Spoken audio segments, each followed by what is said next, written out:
Mystery Incorporated is enjoying a day out on the water, skiing, as it were, when all of a sudden a man in an iron mask approaches on the back of two sharks, chewing out the skis and making them sink into the waves. Where did he come from? Why is he wearing this iron mask? And how can he water ski using sharks? Welcome to Mysteries in the Machine.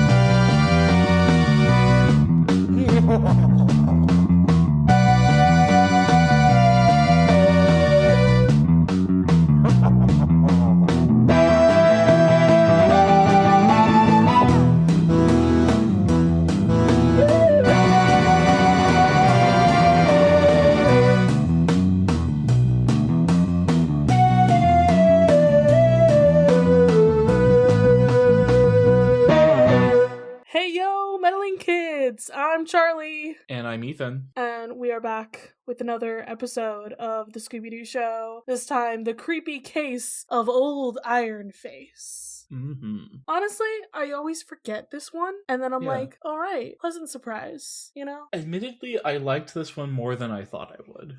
Yeah. I do think it's on, like, the lower side of, like, monster designs, because it's just, it's just a guy. It's just a guy with a mask. But the episode itself... Beautiful. The mystery, like... Shenanigans. Oh my goodness, the shenanigans. And I do believe this may be the first time we've seen the swimwear, so yes. I must critique. Oh, do tell. I must immediately critique. So you know my thoughts on their winter garb and everything, yes. And how I'm like, impeccable, beautiful, wonderful, we even bring it back in Mystery Incorporated, like the exact same ones. I think they have slightly different ones and what's new, but it's all color coordinated and it's wonderful. It's good. This shit is not color coordinated, and it makes me very mad. I think only Daphne is wearing her signature color. That's true, because Velma's wearing pink, Shaggy's wearing blue and white, Scooby's wearing green and orange. I like the style for Shaggy, like that, like little sailor outfit. Beautiful. Can we get that in like his green and his brown, or even his red? I would take, but like just give him not dark blue. This is Fred's colors. Well, what are you doing? I think they decided to borrow each other's clothes because they must have, because Fred is wearing green. Exactly. And I'm like, it's a green like Speedo. Yeah, it's a green Speedo that he must have borrowed from Shaggy, I guess. Listen. And I mean, clearly the pink is Daphne's color. So she must have gotten that from Daphne. And Scooby, what the fuck is Scooby wearing? Like he's got shorts. I don't know. And a shirt. And that might also be Shaggy's, to be honest. Or at least the shirt would be Shaggy's. I think it's kind of a sailor shirt as well. But it's like green and it's red. I want to know who designed this and who thought I would be okay with it. They're probably dead. I'm very not okay with this. You guys did an amazing, perfect job in their winter outfits. This needs some work. And I'm pretty sure we get better ones in later stuff. Sure. But, maybe that's why I always forget this episode, because I'm like, let me burn this from my brain, what they're wearing today. Sure. Because it doesn't match. I also say this as somebody who's recently made the entire gang in The Sims, and I had to give them their coordinating colors in every single outfit, because that's how they work, okay? Yeah, these are characters, not people. Come on. These are cartoon characters. Come on. Cartoon characters of one outfit or one set of colors, and that's all they do. That's all they wear. So some cartoon characters have variety. These are not them. I would say, do you ever see Steven Universe wearing anything but a pink shirt with the star on it and blue shorts most of the time? Hey, he's got variations, but like, there's the winter clothes and there's the summer clothes. Again, there's differences there. I think there's like... Or I guess a better example would be, do you see Phineas Flynn Fletcher of Phineas and Ferb wearing anything but an orange and white striped shirt and blue shorts? Only in very special episodes. Exactly. Once again, special times.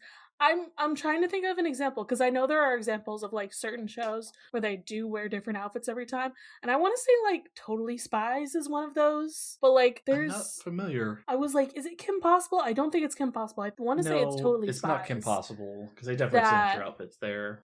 Yeah, but there's like certain shows, very rare ones, where they change outfits every time. Most time, if you're a cartoon character, you want to use the one form because it's easier and it's cheaper. And I'm just like, guys, why did you even put Scooby in an outfit? You don't need to. You didn't need to. He is a dog. I think it would have been cute if he had some floaties or something. Yeah, that's probably what I would have put him in. Just a couple of little orange arm floaties. Yeah. All right, so let's get into this. We're water skiing. We get shenanigans from the jump. It's just a matter of how many. I love this. We're experienced divers, but also we're experienced water skiers today. So, apparently. Shaggy's great at this. I mean, he's proven himself to be a ridiculous athlete multiple times at this point. It's true. One of the greatest athletes of all time, as we have established in previous the track and field episode at Velma's old high school. Yeah. So right out the gate, they're having fun. They're just doing their thing. And Scooby just like falls into Shaggy as they're going like super fast, and like there's, you know, the bouncing constantly of the boat. Our first shenanigan, he starts to mess up Shaggy. He pulls his shirt all the way like off his body somehow, even though it was his arms. How did that happen with his arms? His arms were through those sleeves, and it's only around his neck now. I do not know. Like, what? I truly could not tell you. But, you know, they do eventually gain their bearings and they put on a cute little show. Now Scooby's like on Shaggy's shoulders and doing little spins, and then they swap places. I think swapping places has got to be another shenanigan because... For sure. How do you do that? But now insert Jaws music. Dun dun dun dun dun dun dun dun. It's time for the boys, that being many sharks. Yeah, and I mean, we can see that they're mechanical sharks right out the gate. Yeah, because they look kind of off. The gang is just like, what the hell is happening? There's like 50 sharks headed straight for us, and a guy who's water skiing on said sharks. Yeah, this is never explained. Scooby is capable of surfing. Yes, as we should all know. Anyway, so shenanigans are certainly ensuing right here as Shaggy gets like untangled from the boat. Like, he was holding on. He was doing a handstand, and then Scooby was on top of him also doing a handstand, and he was holding on to the thing, the bar, I don't even know the bar, I guess, that connects him to the boat with his mouth, and then he drops it when he sees what Scooby is talking about, that there are sharks. So they're like, oh shit, what are we gonna do? And like, Shaggy lifts up the skis and lets a shark pass through them, and then old Iron Face is right behind him, and the sharks that he's on top of like bite the skis, so they fall in the water. That's another shenanigan for sure. And then even better, Shaggy uses the skis to like, I don't even know how to describe what the fuck he's doing, but he's like trying to use them like he's on a boat and they're oars, but he does not have a boat. He is the boat, and Scooby is on him, and he somehow has like a bullhorn. Like, what? What is happening here, Ethan? I think they're trying to imitate like an Olympic rowing team, but Shaggy is the rowing team and Scooby is the you're gonna make fun of this. It's pronounced coxswain, the person at the back of the boat who's calling out, like, you know, the cadence of how you should row. The cocksucker? Yeah, exactly. It's spelled coxswain, but that's not how it's pronounced. Amazing. Beautiful. And yeah, they're trying to get the fuck away. Iron Face and his sharks almost get them, and they get onto land. So they're fine. But still. Not like the man couldn't have gotten off of the mechanical sharks and followed them. No, he's too busy right now. He's literally working. Correct. Somehow Shaggy like went through the sand, and like I don't know how he ended up somewhere else. He rode himself into a sand dune, I guess. Yeah, I think that's another shenanigan, because what the fuck, Shag? Correct. So that's been their day so far. They were having fun and they got fucking attacked. Yeah. And the Smart Gang was just like, well, we were on a boat the whole time and nothing happened. But now we're not going to the malt shop today. We're going to a Mama Mione's. So it's like a seafood restaurant. Because everything today is all like beach themed and ocean themed and everything. You know what? You know what is funny? So I already did take a little peek at some of the trivia. Sure. But there is some stuff that is not in the culture references that I feel like I'm gonna have to mention. Okay, go on. We haven't met the guy yet. Okay. Yeah, there's like the guy, and my brain just like thinks that Mama Mione was a reference to something, but I don't think she is. No, I can't think of anything anyway. Her name just is iconic sounding. So that's why I'm like, do I know you from something? Your name sounds like you should be something. I want to say Mione is a relatively uncommon name, but is a name that people have. Yeah. We get a shenanigan as Scooby is trying to eat, I think it's clam chowder. Yes, they say it's clam chowder. The clam is still alive. For some reason. And yeah, and he's just chilling in the soup, and when Scooby puts the pepper on him, he starts to sneeze, and then he pours pepper on Scooby's spoon and blows it in his face to be like, fuck you, actually. Also, does that mean like the clam is just enjoying being in the soup? Because he does go back into the soup. Like, it's like a little hot tub. I guess so. He's enjoying himself. Yep. And the Scooby sneezes himself and the chair into the wall and catches all the pictures that fell off when he hit the wall. Yeah, thankfully this time he actually tries to catch something when it falls instead of letting it break. Yep. And I love how they're all just clustered in this one section of this wall, and they just leave like 2/3 of the wall completely blank. The feng shui is off in this place. Indeed. I don't like it. But Fred notices something. Hey, these are all of like a really cool water skier. Who's that? And it's like a lady with red hair. And hey, look, it's Mama Mione. That's her. She used to be like an Olympic water skier or something. So yeah, she's pretty cool. And now she's like professional athlete to restaurant owner. This woman's a lesbian through and through. Yeah, professional athlete to someone who does not kill the clams before she puts them in the chowder. Listen. This woman drives a Subaru, has adopted at least 2 cats, and has a wife who will knit you hats for Christmas. And she's like, I can't actually kill the clams. Yeah. Can't do it. My wife will be mad. Because her wife's vegan. Yes! Guys, we gotta bring back making every single one of these villains gay somehow. Every time. So they've been sitting at this restaurant for like 2 hours waiting for their tour guide. Because guess what? We have something that we're doing here besides water skiing. They're waiting for Captain Morgan. Yeah, that was definitely not chosen on purpose. No, not at all. It's just... I wonder if he has a beer company. Rum. Rum, sorry. I don't know alcohols. That's fair, you don't drink. But he never showed up. They've been waiting here, so they decide to order some dinner, and okay. We do get a little bit of Shaggy's order, which, the fuck? My dude. Yeah, let's go through this. 8 hamburgers, 2 licorice pizzas, a pint of tutti frutti ice cream, 6 tacos, and presumably he keeps going after that. Yeah. Okay, so there were normal things, just a large quantity. Yeah, burger, taco, ice cream. What is a licorice pizza? What is a licorice pizza? Also, I'm glad that we brought back tutti frutti ice cream. Yeah. Because that was the ice cream we had in the Dick Van Dyke episode. Yes. That saved their lives. We love it. Oh, okay. Yeah. Ew.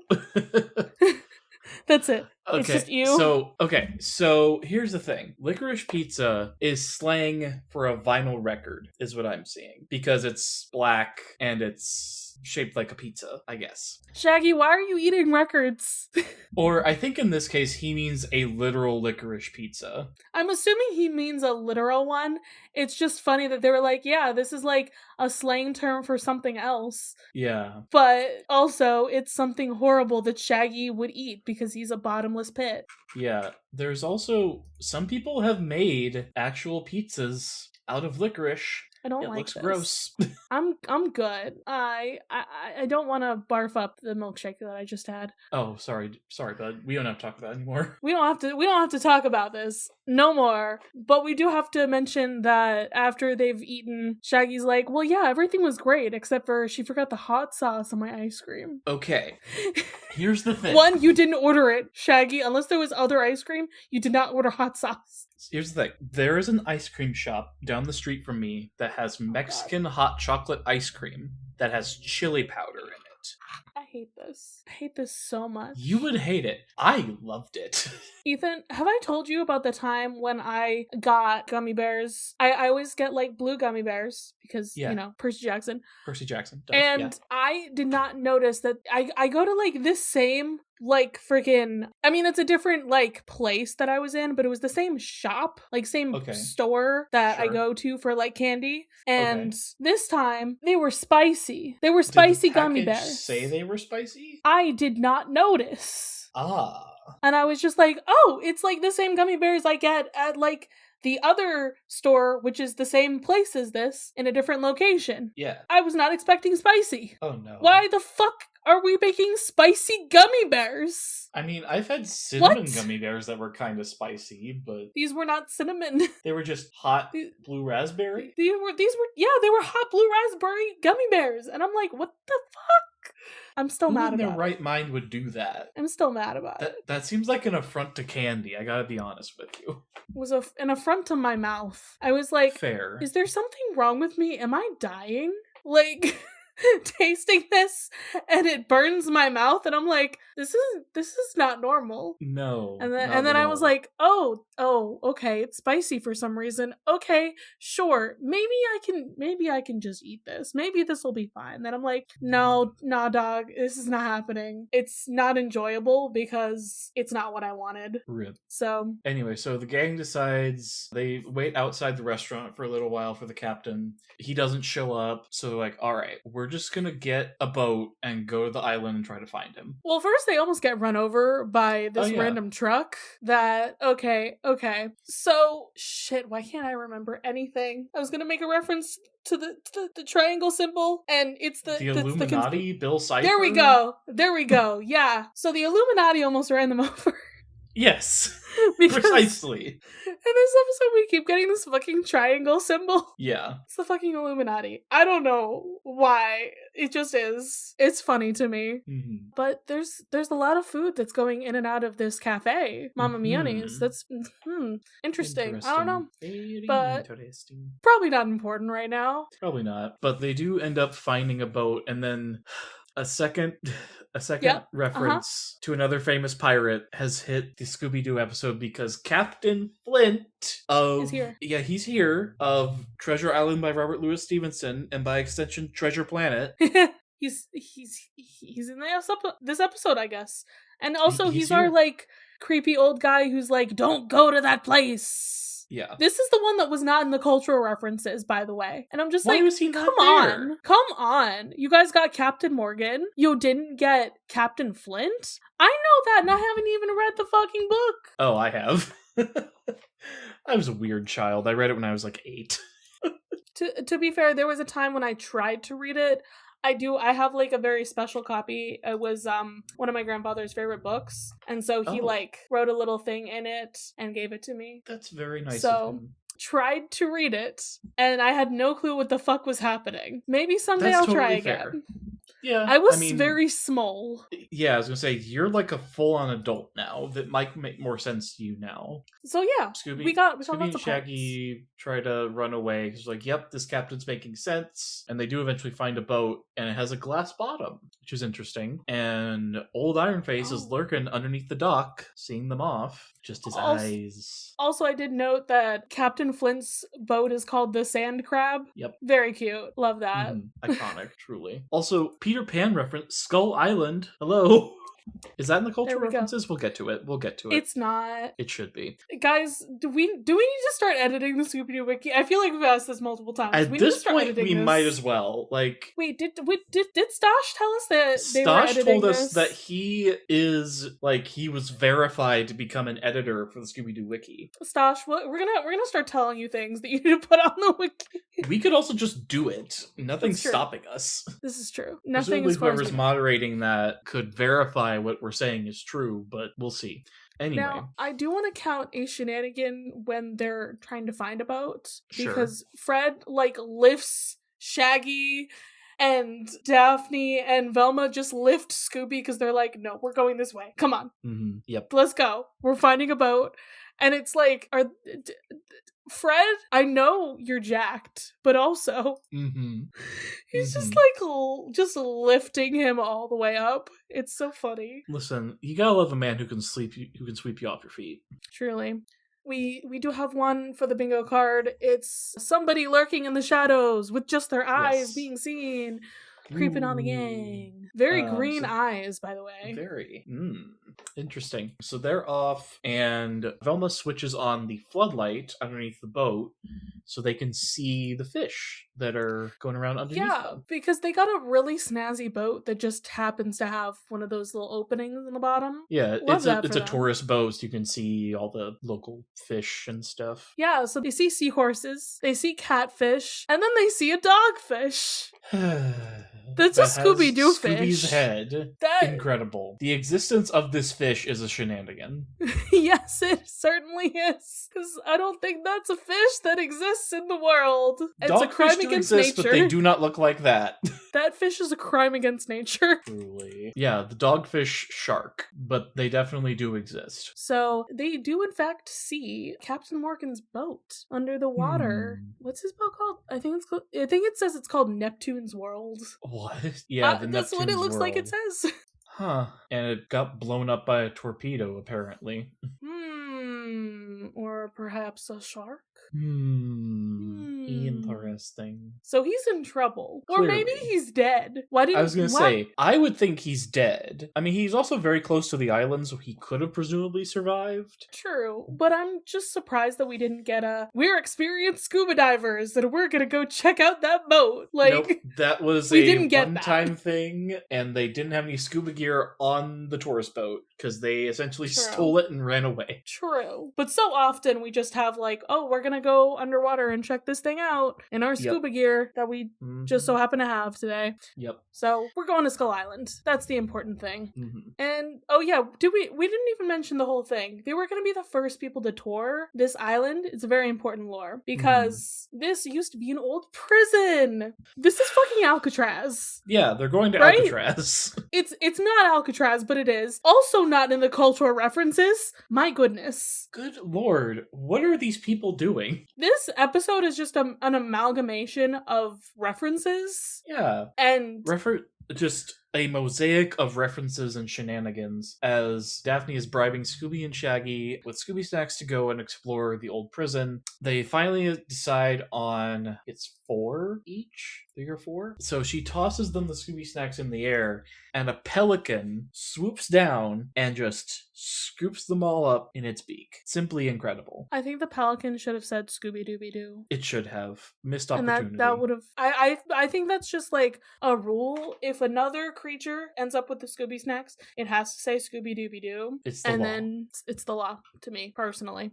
Correct. So they didn't get their snacks, but we're going in anyway. We're checking out the prison. And also, you know who else is here? Captain Flint on his little boat. And he's got a harpoon, I think, or something. He's got a big stick. I'm pretty sure it's a harpoon of some kind. Yeah. Some kind of pokey stick. He's got a pokey stick, as one does.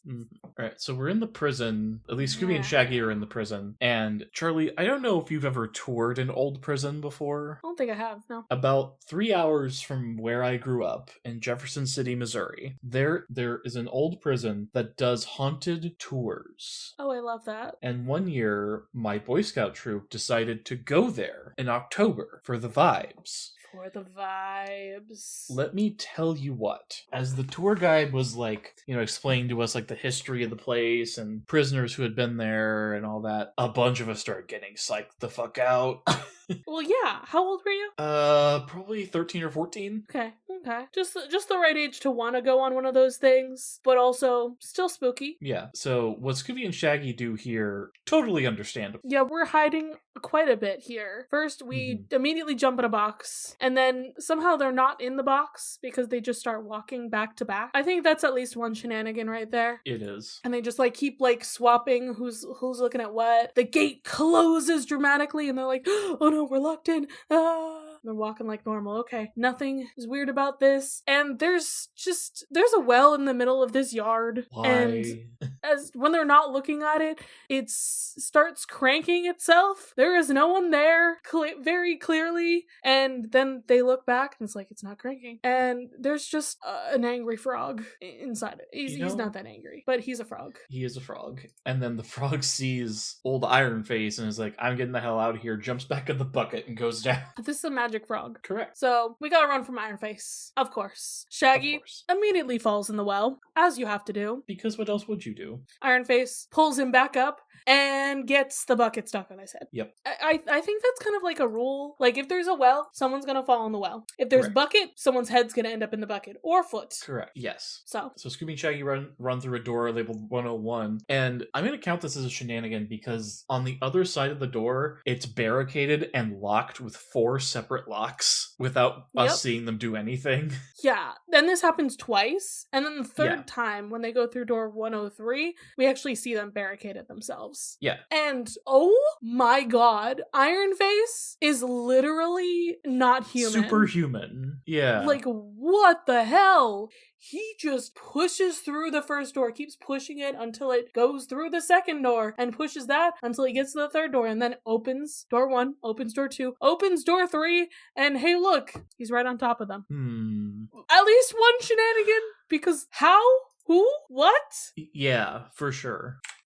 So Smart Gang is looking at their stuff. They're looking at a crane. It's a crane with a huge magnet on it, like you'd find in a junkyard. Yeah, very strange. It's nobody could have been using this at all for 50 years. But it's still being used. It's been used recently, clearly. So why is it here? What's going on? No Captain Morgan here, though. Nope. Gotta find him somewhere else. But Scooby and Shaggy disguise themselves as prison guards. A smart idea. Yeah. Go with the gimmick of the place that you're at, you know? Yeah. Don't be dentists in Alaska. What are we doing here? In a random cave in Alaska with a giant toothbrush. Don't be dentists. I mean, that is the most, again, shenaniganery that I feel like we've ever seen. But we're on theme. Shaggy is the head guard, and he's like, all right, prisoner, bunch of numbers, it's exercise time. And then, they march for a little bit, and they do jumping jacks, and he and Scooby jumping jack away. It's beautiful. That's a beautiful sequence to me. It's iconic. It's fantastic. If this episode had wanted to do more references, they could have called him 24601. I don't know if Les Mis was around at that time, but that'd be... No, the book was. The book definitely was. Yeah. But that'd be really cool if they did. Would have been amazing. Come on. It would have been. And so he's like, wait, what the fuck? No, they tricked me. Smart Gang is investigating this little warehouse. They find the Illuminati. They're back. They open up one of the crates, and there's a whole bunch of different kinds of food. I think it's funny that they say it's food because before they zoom in, it just looks like it's a bunch of bricks. It does look like a bunch of bricks. And then they zoom in, the it's animators not wanting to draw all that. And then it becomes the crates of all these different things. Why is there fucking caviar? This is too fancy. Yeah, caviar, cheese, dates, coffee, pastries, and fruit. Imported cheese. Wow. Fancy. Something's going on here. They're just hosting a really, really fancy brunch. That's what I'm seeing here. I love it. I love brunch. You ever been to a drag brunch? That shit's incredible. Ethan, I regret to inform you I've never been to a drag anything. At all? No. Damn, you're missing out. In my opinion, you're missing out. I don't know what to tell you. I am a shut-in. That's fine. You do you. I just sit here with my cat. I don't know. I promote supporting queer art, so I go to drag shows like once or twice a year. Ethan, I also support queer art. I am queer, and my cat is a work of art. Oh, I was going to say, your podcasts are queer art, but that also works. There we go. My cat is a work of art. We are making queer art right now. This is true. So where do Shaggy and Scooby end up in the next scene? The kitchen. The kitchen, because why not? Why wouldn't they be And there? You know what, Ethan? I'm upset by this scene. This Me episode too. might be getting a point off just for this. Oh, really? Because Shag and Scoob are in a pot, and it's soup. Mm-hmm. It's not soap. It's not laundry. It's actually soup this time. It's actually soup. How dare. Crimes against my Scooby-Doo. It's fine. Everything is fine. They're trying to sneak away, but they end up banging up against a rack with all the pots and pans and utensils. Scooby's freaking tail. Yep. And of course, Iron Face comes right back in the room ah! Mm-hmm. So Smart Gang finds another entrance to the prison at the bottom of this skull. How did they get in the prison? I'm so confused on the logistics of this place, because it looks like the prison is at the top of this giant skull. Right. And also, how did this island form? Because it actually does look like a skull. Yeah, or there were giants in this world, and now they're all dead. And now they're dead. Which, honestly, explains a lot. Ethan, do you know my favorite, little bit of... My favorite fun fact, tidbit, about how people thought about that Cyclopses existed? Oh, elephant skulls? Elephant skulls. Because it's got the one little thing in the middle. They were yeah, they must have had one eye, I guess. It's a great tidbit. Love it. Fantastic. So, this place doesn't make any sense, but there is another entrance. And there's footprints going inside. Somebody's been here recently. No way. Shaggy and Scooby run around the prison yard, and they get inside of a barrel, and Ironface gets the idea to go up in the guard tower and use the spotlight to look for them. It's a pretty good idea. Yeah. And sadly, if there is a light shown on Scooby-Doo, there is one thing he's always going to do. And it is shadow puppets. He doesn't care that, it's gonna let the bad guy know that he's here. He's just must do my shadow puppets. Must practice. Listen, there's never a wrong time to practice shadow puppets. We got a cat, we got a duck, we got a little pig, and then Shaggy's like, why don't you do a lion? And he does one, and Ironface starts to roar at them. Oh no, that wasn't me, Shaggy! Ah! And one of my favorite gimmicks is they hike up their quote-unquote skirt here and start running with the barrel on top of them. Yes. Shenaniganery. Correct. Smart Gang has come up to a door... Oh, well, at the top of these stairs. Oh, sorry. They do end up going through a hole in the ground. So when Iron Face goes to pick up the barrel, they're not in it. They disappeared. Whoa! Okay. Yeah, so Smart Gang goes through a door, and they're just in this huge dining room. Prisoners gotta eat too, I guess. I guess. Or at least there's... prison guards have to eat too? Yeah, I don't know. I guess. But I guess it's a mansion, and there's clearly somebody's been living here, because the bedroom is absolutely trashed. There's clothes and newspaper and just everything all over the floor. And I guess somebody was clumsy enough to purchase the most recent copy of the newspaper, because that's on the floor. They just get the newspaper sent to them on this deserted island that nobody goes to. Obviously. And they find this huge kitchen with a whole bunch of food in it. How many people are here? Okay. So they don't actually explain in this episode how this mansion underneath the prison came to be. My theory, this belonged to the warden. Absolutely. That makes total sense. Where else are you gonna live? You live right Smart underneath Gang the prison. hears a groaning noise coming from a vent in the kitchen, and they're like, all right, we gotta figure out what's going on there. They find a giant hole in the ground, and it's Captain Morgan in the hole. He's in a hole! It's fine. He's okay. He's just, tied up and gagged and everything. Mm-hmm. So we go back to Shag and Scoob. They're still running from Iron Face, and there's just a conveniently placed ladder going over the prison wall. Huh. What? Why? So they run up the whole thing, and then as Iron Face is running up it as well, they pull it apart, and say, make a wish, like they're pulling on a wishbone. Mm-hmm.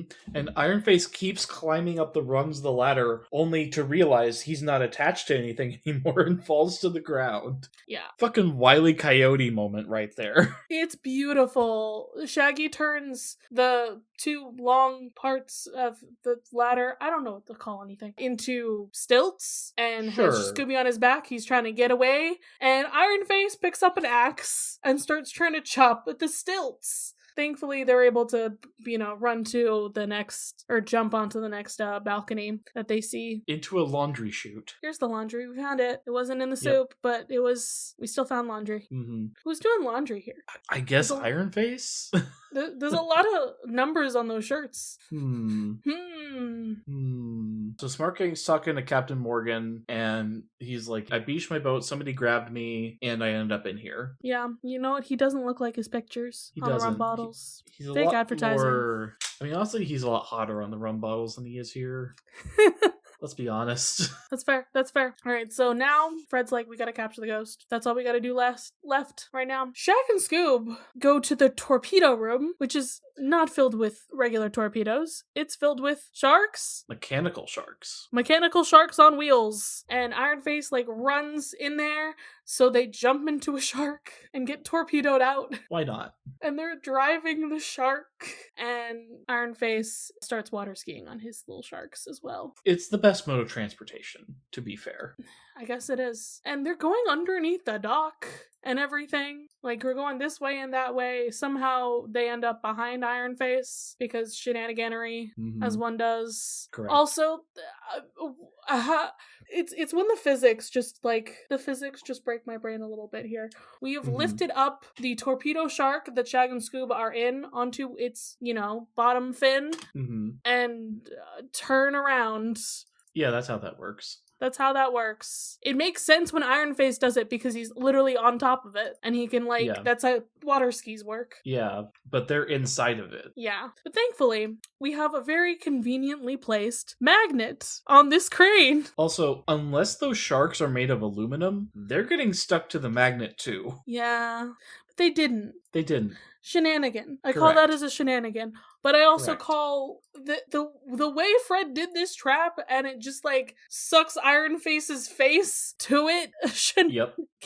Oh my god. That's gotta hurt. Your entire face being sucked onto this thing and uncomfortable. Your neck's gotta be, in a whole lot of pain after that. Yeah. And then they unmask Iron Face. Who was it? Mama Mione. Okay, let's be honest. It was, in fact, the only person we met. Well, we also met Captain Flint. That's true. He was the red herring, but... But he wasn't much of one. No, not really. So they explain, she was smuggling convicts out of the prison in these shark torpedoes, and she used the legend of Iron Face and water skied on sharks because, she was a professional water skier at some point, so she's got really good balance. She's experienced. She's an experienced water skier, and she was just smuggling people out. And I guess she's just that, super duper butch that she can just barrel through doors. Don't worry about it. What? They don't explain it. That is not explained, but it's okay. I'm going to assume this woman has also played rugby because she is a lesbian. And if you've ever seen rugby players, they are ridiculously powerful. Now, of course, an episode of Scooby-Doo really wouldn't be complete if we didn't get the red herring is actually an undercover cop or detective or what have you. Yeah. Captain Flint is actually Hargrave. That's what he says. There we go. And he's like, I've been trying to crack this case forever, so thank you. Yeah. What did we learn from Scooby-Doo? That the authorities are fucking stupid. Also, we had another episode, wasn't it also in this show, that literally we were also smuggling people? Yeah. We had that happen. Something else happened. But Scooby-Doo, they're driving back to the mainland. Scooby has decided to take up Iron Face's mode of transportation, by which I mean he's on the back of two of the mechanical sharks. He falls off, ends up under the boat, on the glass, and calls back the dogfish gag, Scooby-Dooby-Doo. Scooby-Dooby-Doo! Yay! We did it, Ethan. We did. But now, what time is it, Ethan? It's tarot time again. And we're going to start with the few cultural references this page has to offer. Captain Morgan is a reference to the Welsh privateer who has a brand of rum named after him. There we go. Old Iron Face's backstory is similar to the 17th/18th century French legend of the Man in the Iron Mask. I kind of figured that's what that was. Yeah, I remember this. I'm pretty sure I watched a movie about this in French class, so I was like, oh my god. Yeah, there's definitely a movie called The Man in the Iron Mask. I've never seen it, but I know it definitely exists. Good shit. The insignia on the shipping crates resembles the all-seeing eye, is what they say. That's never explained. Nope, it's not. They just decided to go with a symbol, and I'm just like, the Illuminati.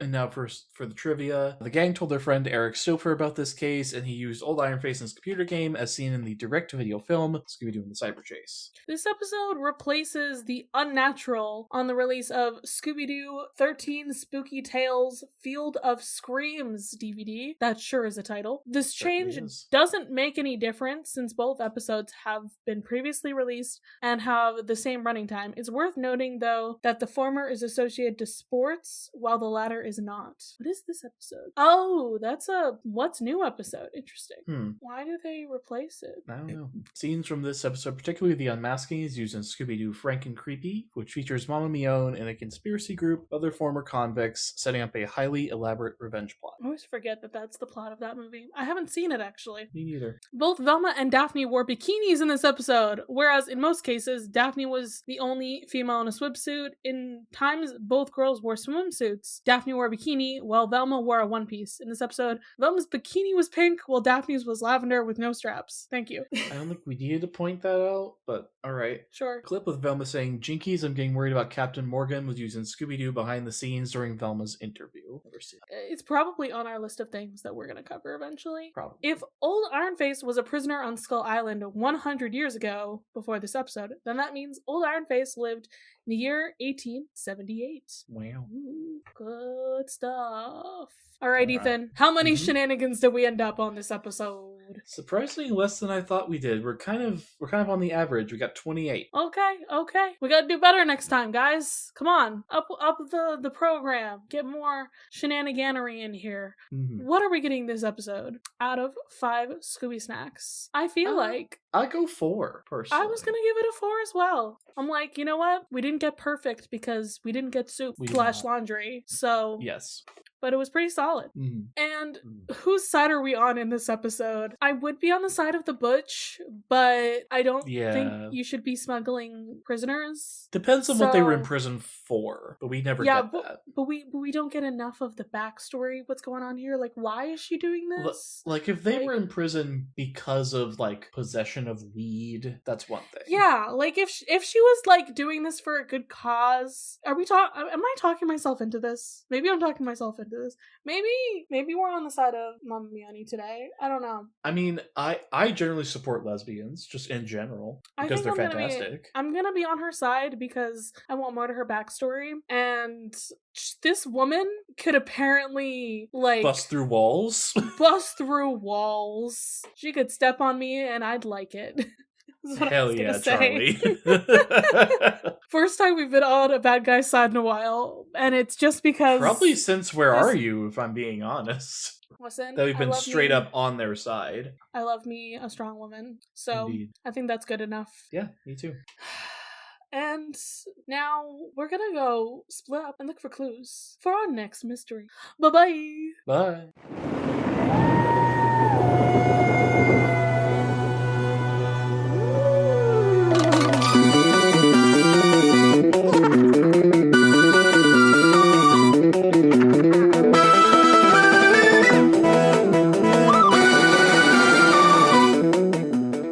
Mysteries the Machine would like to thank its $10 and up patrons, including our meddling kid patron, Polish Lavender. Thank you so much for being a part of our community and our Discord. You can follow this podcast socials at Mysteries in the Machine Pod on Instagram. You can send a message to our email, mysteriesinthemachinepod@gmail.com. Be sure to give us a rating, a review, or let your friends and followers know how much you love the podcast. That really helps. You can follow me, Charlie, at GreenPixie12 on most platforms. I also have an art Instagram at GreenPixieDraws. You can find me, Ethan, on Instagram and Threads at ethan.t.hewlin. Our music was written and produced by Jason Hilton. You can find him at Negative Selections on Instagram. We're asking the important questions here today. We are. We are frontline journalism for anything and everything Scooby-Doo. Scooby-Doo.